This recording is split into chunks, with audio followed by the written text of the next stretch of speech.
నమస్తే, నేను మీ కుప్ప పద్మిని. ఇన్నాళ్ళు మీ సపోర్ట్ ని నాకు అందిస్తూ, మీ ప్రేమని నాకు అందిస్తున్న ప్రతి ఒక్కరికి కృతజ్ఞతలు. ఇప్పుడు చూడబోతున్న ఈ వీడియో కూడా ఖచ్చితంగా మీకు ఉపయోగపడుతుంది. లైక్, షేర్ అండ్ సబ్స్క్రైబ్ చేసి మీ ఇష్టాన్ని అలాగే మీ సపోర్ట్ ని నాకు అందించండి. అలాగే ఈ వీడియో పట్ల మీ అభిప్రాయాన్ని కమెంట్ సెక్షన్ లో కమెంట్ చేసి నాకు తెలియజేయండి.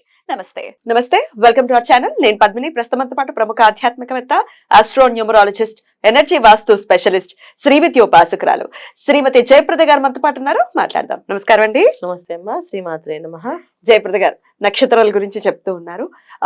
నక్షత్రాలు అంటే ఆ నక్షత్ర జాతకులు ఎలా ఉంటారు అనేది చెప్తూ ఉన్నారు. అది ప్రత్యేకంగా ఆడవాళ్ళు. ఎందుకంటే డెఫినెట్ గా ఒక నక్షత్రంలో పుట్టిన వాళ్ళు ఆడవాళ్ళు అయితే ఒక తీరుగా, మగవాళ్ళు అయితే ఒక తీరుగా ఉంటారు అనేది ఇప్పుడు అర్థమవుతున్నటువంటి విషయం. అట్లా డిఫరెన్సెస్ ఖచ్చితంగా ఉంటాయి. అలాగే పాదాల వారీగా కూడా ఖచ్చితంగా వేరియేషన్స్ ఉంటాయి. కొన్ని నక్షత్రాలు ఒక పాదం ఒక రాశిలో ఉంటే 3 పాదాలు ఇంకో రాశిలో ఉండటం, ఇట్లాంటివి కూడా ఉంటాయి. ఇవి కూడా ఇంపాక్ట్ చూపిస్తాయి అనేది చాలా వివరంగా చెప్తూ ఉన్నారు. సో యా, ఎందుకంటే ఇవాళ రోజున మనకు తెలుసుకోవడం అనేది ఒక అవసరం ఉంది. అందుకని నక్షత్రం అనగానే ఈ నక్షత్రం వాళ్ళని వివాహం చేసుకోకూడదు, ఈ నక్షత్రం వాళ్ళని చేసుకోవచ్చు అని అపోహలు ఉన్నాయి కదా. ఈ అపోహలకి మనం కాదు, ఇవి ఈ నక్షత్రం వాళ్ళ లక్షణాలు ఇలా ఉంటాయి కనుక ఆలోచించి చేసుకోవచ్చు. ఇప్పుడు కొంతమంది వాళ్ళకి అమ్మాయి కొంచెం స్పీడ్గా ఉండాలి, ఉద్యోగం చేయాలి, బయట ఇంట్లో పని చూసుకోవాలనుకునే వాళ్ళకి ఆ నక్షత్రాలు చూసుకుంటే సరిపోతుంది కదా. కొంతమందికి ఇంట్లోనే ఉండాలి, బయటికి వెళ్ళకూడదు. అలా నక్షత్రాలు రీచ్ చేసుకుంటే చక్కగా వాళ్ళ ఇంట్లోనే ఉంటారు. వాళ్ళు గొడవలు ఉండవు కదా. ఈ దానికోసం ఇప్పుడున్న సిచ్యువేషన్స్ కోసం మనం ఇది అనాలిసిస్ చేయాల్సి వచ్చింది. అంటే ఇది నాకు చాలా ఇంట్రెస్ట్ అంటే డెఫినెట్లీ ఇష్టం మీద ఆడవాళ్ళని మగవాళ్ళని కలిపి ఒకటే మాట మీద ఒక నక్షత్రం ఇలా ఉంటారని అని వేసేస్తే అదొక అభాండం కింద పడింది కదా అని చెప్పి రీసెర్చ్ చేస్తూ ఉన్నారు కదా. రీసెర్చ్ చేయాలి. ఎన్నేళ్ల నుంచి రీసెర్చ్ చేస్తూ ఉన్నారు? దాదాపు 20 ఏళ్ళు అవుతుంది. 20 years. అప్పటి నుంచి నేను ఇది చేస్తూనే ఉన్నా. వచ్చేటటువంటి జాతకాలని ఖచ్చితంగా జాతకాన్ని చూడటము, తర్వాత స్త్రీలతో ఎక్కువగా మాట్లాడటము. మీకు ఈ లక్షణాలు, నక్షత్రం కనుక ఈ లక్షణాలు ఉండాలండి అంటే ఈ లక్షణాల కంటే ఈ లక్షణాలు ఉన్నాయంటే ఎందుకు ఉన్నాయంటే అప్పుడు పాదాల వైజ్ తీసుకుని ఎందుకంటే ఈ పాదం ఉంది, ఈ లగ్నం కూడా ఉంది కనుక వీళ్ళు ఇలా ఉన్నారు అది. ఎందుకంటే కొన్ని నక్షత్రాలు దేవత నక్షత్రాలు, కొన్ని నక్షత్రాలు రాక్షస నక్షత్రాలు. ఈ నక్షత్రాలకి వేరియేషన్స్ చూసినప్పుడు మనకి నిజంగా ఆ లక్షణం కనిపిస్తారా వీళ్ళు అని అనుకోవడానికి లేదు. అలా దేవత నక్షత్రం దేవతలా వీళ్ళు అంటే అలాగా లేదు. అలాగా దేవత గణంతో పుట్టిన వాళ్ళు రాక్షసుల్లా బిహేవ్ చేస్తున్నారు అంటే టెక్స్ట్ బుక్ లో ఏది ఉందో అది ఫాలో చేయటమే కాదు, రియాలిటీలో వాళ్ళతో మాట్లాడి వాళ్ళని అర్థం చేసుకుని ఒక అనాలిసిస్ కి వచ్చి దాని తర్వాత చెప్పడం జరుగుతుంది. అందుకే యాక్యురేట్ గా చెప్తూ ఉన్నారు ఇలా ఇలా ఉంటారు అని.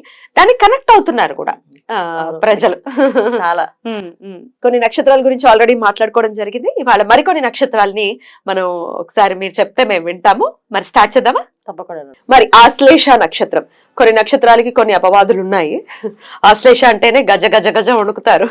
అందులో అమ్మాయిలు ఆశ్లేష నక్షత్రం అంటే అసలు ఎలా ఉంటారండి? తప్పకుండా.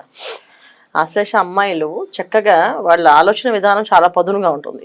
షార్ప్ అనేది చేయగలుగుతారు. కేపబిలిటీస్ అనేది వాళ్ళకి వాళ్ళ లగ్నాన్ని బట్టి ఉంటుంది. కొంతమందికి అసలు ఏం మైండ్ పనిచేయదు, యాక్టివ్గా ఉండరు, చాలా సైలెంట్గా ఉంటారు. వాళ్ళు అనుకున్న పనులు ఏవో వాళ్ళు చేసుకుంటూ ఉంటారు తప్ప ఎదుటి వాళ్ళ దగ్గర ఎక్కువ ఎక్స్ప్రెస్ అవ్వరు. ఇది కొన్ని లగ్నాలకి అలా కనెక్ట్ అయి ఉన్న జాతకం అన్నమాట. కానీ మిగతా వాళ్ళైతే చాలా బ్రెయినీస్ బాగా వాడతారు బుర్రని.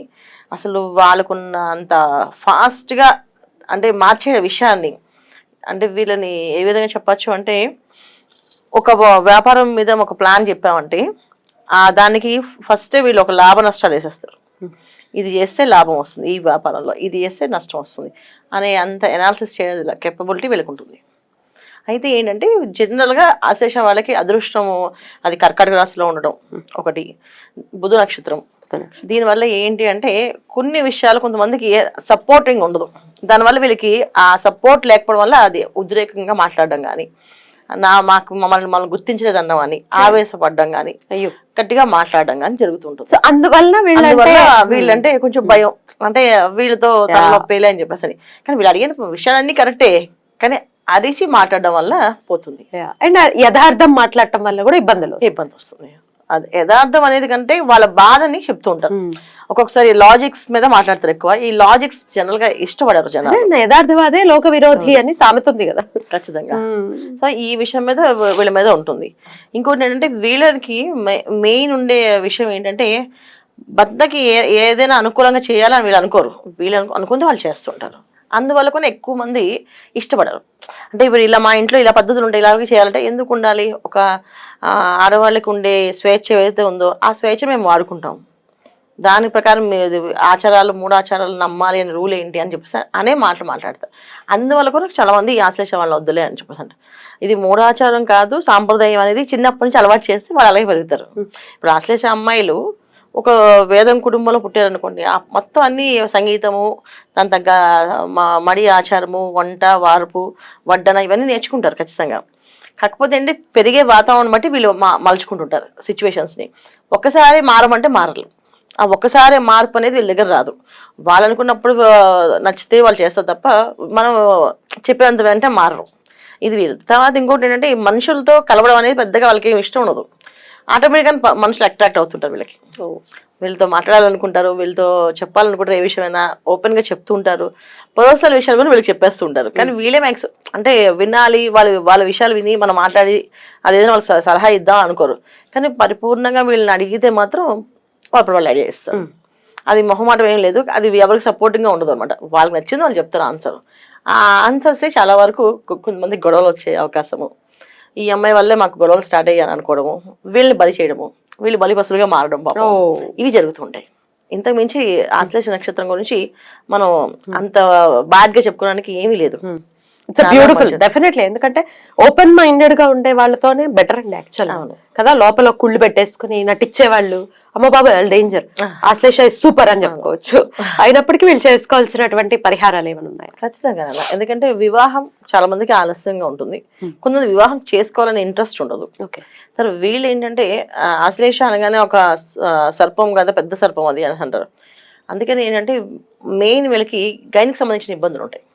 ఎప్పుడైనా సరే వీళ్ళకి శాకాహారం తీసుకోవడం, ఎక్కువ శాతం అంటే వీళ్ళకి శాకాహారం అనేది ఇష్టం ఉండదు. చాలా మంది మామూలుగా వెజిటేరియన్స్ కూడా మసాలా ఫుడ్స్ ఇష్టపడుతుంటారు. వాటికి దూరంగా ఉండాలి. వాటికి దూరంగా ఉండడం వల్ల వీళ్ళకి వచ్చే హార్మోన్స్ ఇన్బ్యాలెన్స్ కానీ, థైరాయిడ్ ప్రాబ్లమ్స్ కానీ ఇవి రాకుండా ఆగుతాయి. లేకపోతే దీనివల్ల బాధపడుతుంటారు. సో వీళ్ళు చేసుకోవాల్సిన వ్రతం ఏదైనా ఉంది అంటే బుధవారం రోజున పొద్దున్న లేవగానే మౌనంగా 1.5 hours వాళ్ళకి నచ్చిన దేవుని శ్లోకం చేయాలి, స్మరించుకోవాలి. లేదు మాకు ఎవరు లేరండి, అలా ఎప్పుడు వచ్చినా అనుకోలేదు, అలా ఐడియా లేదు అని అంటే చక్కగా విష్ణు సహస్రనామం వినడం. ఎందుకంటే వీళ్ళ జాతకంలో ఆదిశేషుడు లాంటి నక్షత్రం అది. సో ఆదిశేషుడు అంటే ఎవరు? శేషపానుపుగా విష్ణుమూర్తికి ఆయన. సో విష్ణుమూర్తిని ఆరాధించడం వల్ల వీళ్ళకి అన్ని కంఫర్ట్స్ గా ఉంటాయని చెప్పేసి నేను దాన్ని డెఫినెట్ గా మార్పు రావాలి. అందుకని మిమ్మల్ని అడగడం జరుగుతుంది, చక్కటి అనాలిసిస్ చేసి చెప్తున్నారు కాబట్టి. బ్యూటిఫుల్ అండి, థ్యాంక్ యూ సో మచ్. ఇక నెక్స్ట్ వీడియోలో మఖా నక్షత్రం గురించి తెలుసుకుందాం. థ్యాంక్ యూ అండి. నమస్తే. శ్రీమాత్రే నమః.